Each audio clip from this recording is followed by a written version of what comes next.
Hello everyone, welcome to Sankalp Learning Solution.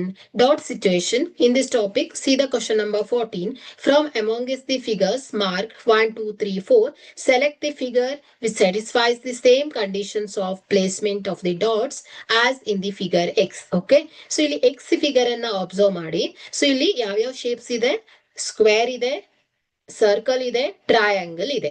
So ಈಗ first dot ಅನ್ನ consider ಮಾಡಿದ್ರೆ so ಇಲ್ಲಿ only triangle shape. Okay, so second dot, so this includes only square. So here this third point, so this includes circle and only circle. Okay, so actually idanna ತೆಗೆದ್ಬಿಡಿ. So only circle. Okay, so only circle. Once again ಈ line ಅನ್ನ ತೆಗೆದ್ಬಿಡಿ.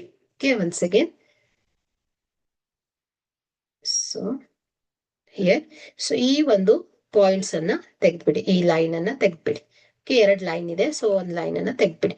So ಇಲ್ಲ ಏನಾಗ್ತಾ ಇದೆ, so ಇಲ್ಲಿ ಏನಾಗ್ತಾ ಇದೆ, circle, triangle ಮತ್ತು so ಇಲ್ಲಿ ಸರ್ಕಲ್ ಮತ್ತು rectangle. Okay, so sorry, circle and square ಇದೆ. ಓಕೆ, ಸೊ ಈ 3 ಕಂಡೀಷನ್ ಅನ್ನ ಸ್ಯಾಟಿಸ್ಫೈ ಆಗ್ಬೇಕು. ಸೊ ಇಲ್ಲಿ ಓನ್ಲಿ ಟ್ರಯಾಂಗಲ್, ಸೊ ಯಾವುದು ಇಲ್ಲ, ಸೊ ಹಾಗಾಗಿ ಆಪ್ಷನ್ 1 ರಾಂಗ್ ಆಗುತ್ತೆ. ಸೊ ಓನ್ಲಿ ಟ್ರಯಾಂಗಲ್, ಸೊ ಇಲ್ಲಿ ಫಸ್ಟ್ ಕಂಡೀಷನ್ ಸ್ಯಾಟಿಸ್ಫೈ ಆಗುತ್ತೆ.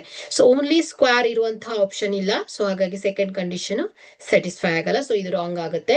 Option 3, so only triangle, so ಇಲ್ಲೂ ಕೂಡ ಆಪ್ಷನ್ ಇಲ್ಲ, ಸೊ ಇದು ಸ್ಯಾಟಿಸ್ಫೈ ಆಗುತ್ತೆ. ಯಾಕಂದ್ರೆ ಓನ್ಲಿ ಟ್ರಯಾಂಗಲ್, ಸೊ ಈ ಪಾಯಿಂಟ್ ಅನ್ನ ಕನ್ಸಿಡರ್ ಮಾಡಿ, ಓನ್ಲಿ ಸ್ಕ್ವೇರ್ ಈ ಪಾಯಿಂಟ್ ಅನ್ನ ಕನ್ಸಿಡರ್ ಮಾಡಿ, circle and square. Okay, so ಇಲ್ಲಿ circle and square. Okay, so ಈ ಪಾಯಿಂಟ್ ಅನ್ನ ಕನ್ಸಿಡರ್ ಮಾಡಿದ್ರೆ ನೋಡಿ, ಸರ್ಕಲ್ ಅಂಡ್ ಸ್ಕ್ವೇರ್ ಈ ಪಾಯಿಂಟ್ ಅನ್ನ ಕನ್ಸಿಡರ್ ಮಾಡಿದ್ರೆ ಸರ್ಕಲ್ ಅಂಡ್ ಸ್ಕ್ವೇರ್ ಆಗುತ್ತೆ. ಓಕೆ, ಸೊ ಹಾಗಾದ್ರೆ ಇಲ್ಲಿ 4th option is right. Thank you.